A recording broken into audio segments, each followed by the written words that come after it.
પૂર્ણાંક સંખ્યાઓ વિશે ભણીએ એની પહેલાં તમને પ્રાકૃતિક સંખ્યા અને પૂર્ણ સંખ્યાની માહિતી આપી દઈએ. તો કે પૂર્ણાંક સંખ્યામાં સૌથી પહેલાં આપણે ભણીશું પ્રાકૃતિક સંખ્યા.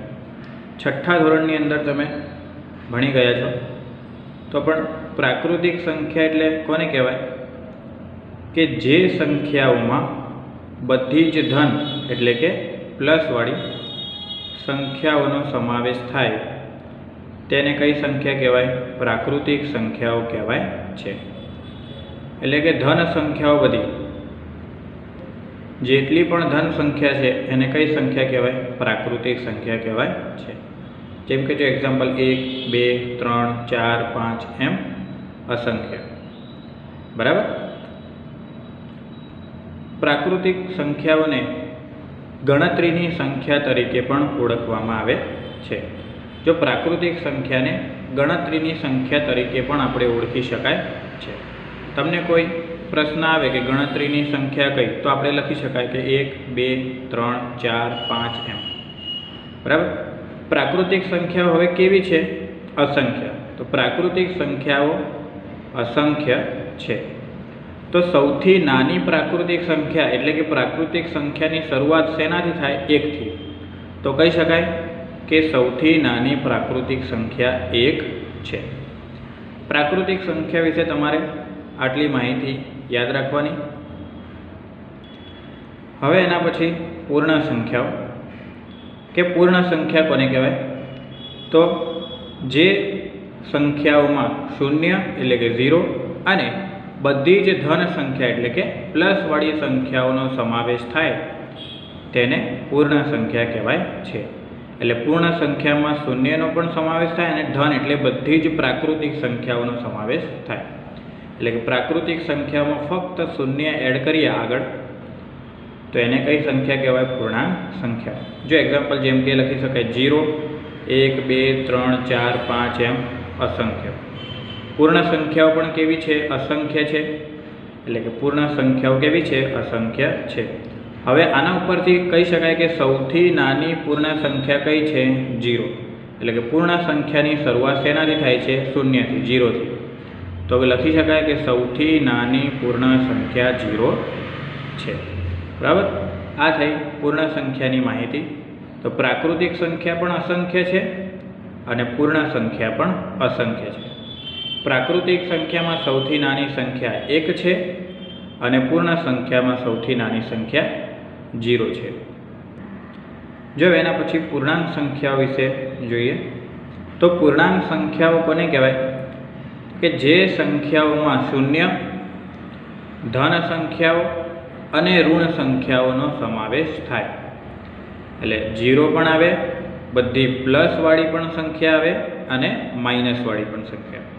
શૂન્ય, ધન પૂર્ણાંક અને ઋણ પૂર્ણાંક નો સમાવેશ થાય તેવી સંખ્યાઓને પૂર્ણાંક સંખ્યાઓ કહેવાય છે. તો આ સંખ્યાને કેવી રીતે લખાય? 0 1 2 3 4 એમ આ બાજુ પણ અસંખ્ય હોય અને ડાબી બાજુ -1 -2 -3 એમ અસંખ્ય. એટલે પૂર્ણાંક સંખ્યામાં શૂન્ય, ધન પૂર્ણાંક અને ઋણ પૂર્ણાંકનો સમાવેશ થાય છે. જો આ જે નીચેની માહિતી આપણે લખી છે એની થોડી સમજૂતી આપીએ કે પૂર્ણ સંખ્યાઓમાં હંમેશા વચ્ચે શું હોય? શૂન્ય.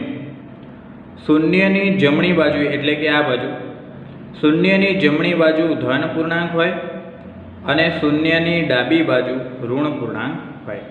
તો પૂર્ણાંક સંખ્યા વિશે તમે જ્યારે લખો કે પૂર્ણાંક સંખ્યાની સંખ્યા રેખા દોરો ત્યારે શૂન્યની ડાબી બાજુ ઋણ પૂર્ણાંક હોય અને શૂન્યની જમણી બાજુ ધન પૂર્ણાંક હોય છે. બરાબર. જો આપણે પૂર્ણાંક સંખ્યાની સંખ્યા રેખા દોરી છે. સંખ્યા રેખા એટલે કે એક રેખા દોરી છે, એમાં બધી પૂર્ણાંક સંખ્યા બતાવી. જેમ કે વચ્ચે 0, 0ની જમણી બાજુ 1 2 3 4 5 6 7 એમ સંખ્યા લખી છે.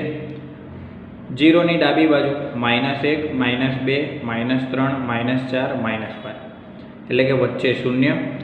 શૂન્યની જમણી બાજુ ધન સંખ્યાઓ અને શૂન્યની ડાબી બાજુ ઋણ સંખ્યાઓ. બરાબર.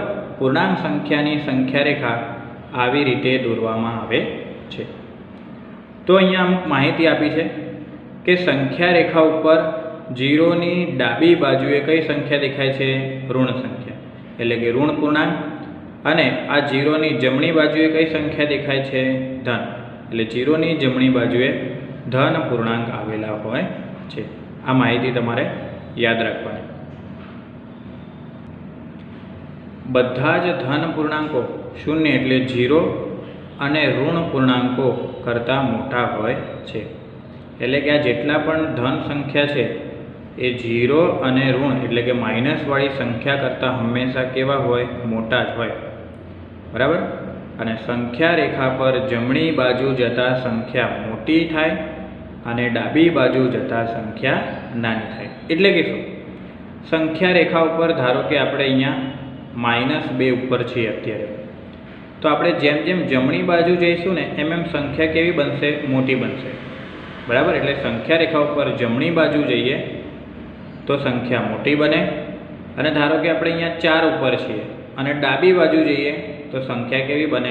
નાની। જો 4 થી 3 કેવા છે? નાના, પછી 2 1 0 -1, એટલે સંખ્યા રેખા ઉપર જમણી બાજુ જતાં સંખ્યા મોટી થાય છે અને ડાબી બાજુ જતાં સંખ્યા કેવી બને છે? નાની બને છે। હવે જો પૂર્ણાંક સંખ્યાઓના સરવાળા અને બાદબાકી વિશેની માહિતી, એટલે કે શું? પૂર્ણાંક સંખ્યાઓનો સરવાળો અને બાદબાકી કરીએ ને ત્યારે આપણે જે જવાબ આવે એમાં નિશાનીમાં ભૂલ પડવાની શક્યતા હોય છે। તેથી આપણે કેટલાક અહીંયા તમને 3 નિયમો બતાવીશું, એટલે સરવાળો અને બાદબાકી કરતાં તમને ભૂલ પડશે નહીં। જેમ કે જો પહેલું છે કે પ્લસ પ્લસ બરાબર પ્લસ એટલે કે સરવાળો। તો આનો મિનિંગ શું થાય? આનો મતલબ શું થાય?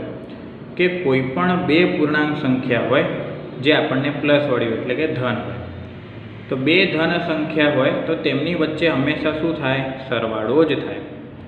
જો કોઈ પણ 2 ધન સંખ્યાઓનો સરવાળો કરતાં પરિણામ પણ ધન સંખ્યા એટલે કે પ્લસમાં જ મળે।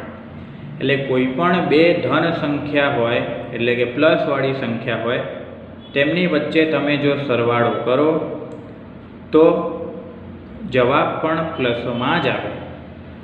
જો આપણે ઉદાહરણ દ્વારા સમજાય તો વધારે ખ્યાલ આવે। જેમ કે 4 + 5, જો અહીંયા 4 પણ પ્લસમાં છે અને 5 પણ પ્લસમાં છે, એટલે પ્લસ પ્લસ પ્લસ એટલે બંનેનો શું થાય? સરવાળો, બરાબર। કોઈ 2 સંખ્યા પ્લસ પ્લસ હોય તો પ્લસ એટલે કે બંને વચ્ચે શું કરવાનું? સરવાળો। એટલે 4 ને 5 કેટલા થાય? 9, અને 9 પણ કેવા આવે? પ્લસમાં જ આવે, એટલે પરિણામ પણ ધન એટલે કે પ્લસ જ મળે।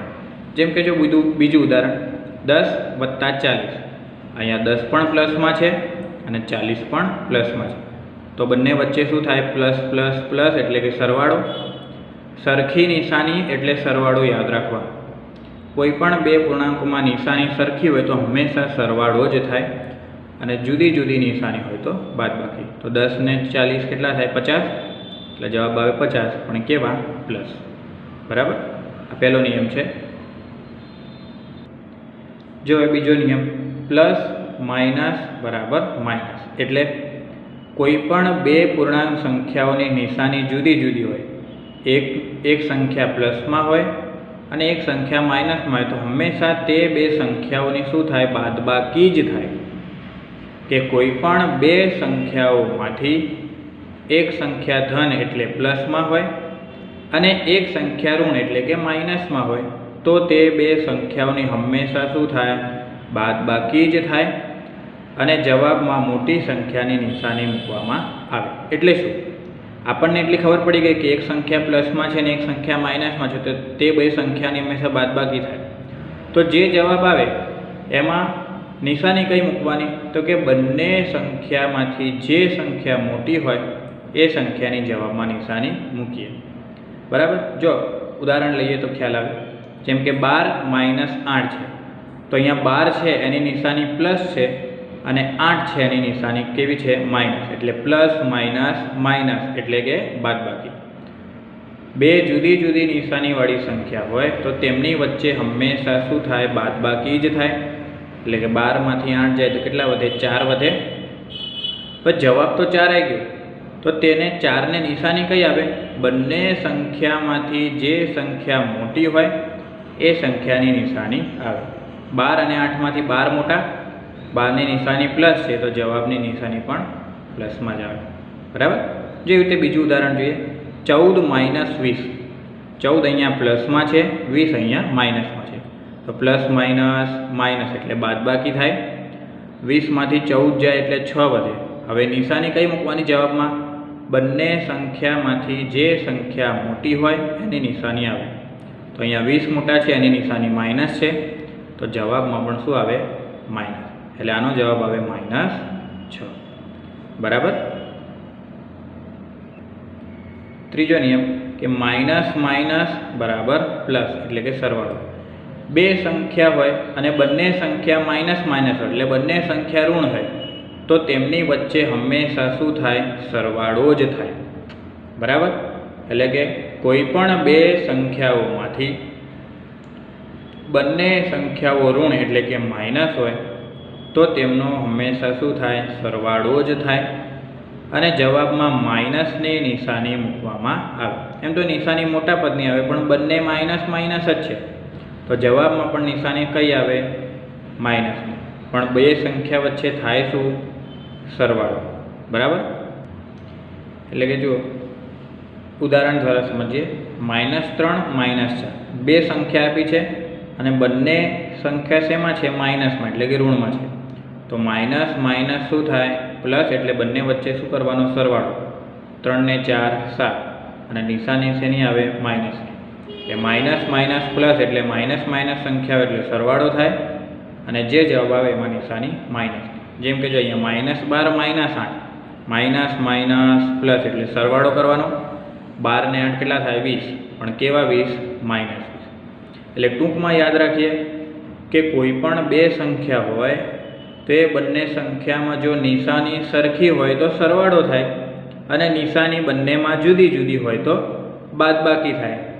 પણ જવાબમાં નિશાની કઈ મૂકવાની? જે સંખ્યા મોટી હોય એની નિશાની આવે. બરાબર. આટલી માહિતી તમે યાદ રાખજો.